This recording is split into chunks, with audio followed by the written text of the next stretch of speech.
লাহৰীঘাট সমজিলাৰ আৰক্ষী অধীক্ষক দিগন্ত বৰুৱাৰ একশ্যন আৰম্ভ। আজি লাহৰীঘাট সমজিলাৰ অন্তৰ্গত সাংবাদিকসকলৰ লগত মত বিনিময় কৰিয়ে আৰম্ভ কৰে একশ্যন। পথৰ কাষতে অবৈধভাৱে দিয়া দোকান পোহাৰ উঠাই নিবলৈ নিৰ্দেশ।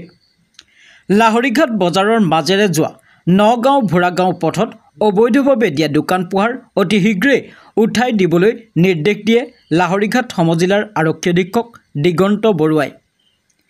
আজি আবেলি সমজিলাৰ আৰক্ষী অধীক্ষকগৰাকীৰ নেতৃত্বত এটি আৰক্ষীৰ বৃহৎ দলটোৱে অবৈধ দোকান, টমটম, অটোৰিক্সা সকলোকে পথৰ কাষৰ পৰা দূৰত্বত ৰাখিবলৈ নিৰ্দেশ দিয়ে।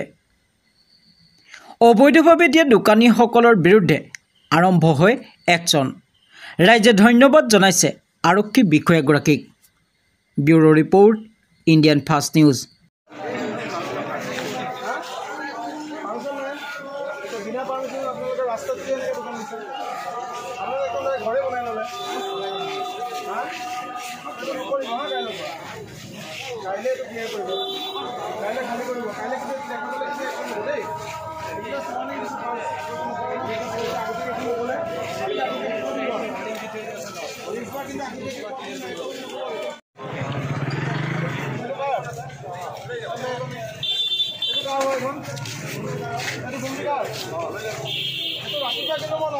দেখা পাব নালাগে ইয়াতে হা। যদি দেখা পাওঁ উঠাই লৈ যাম।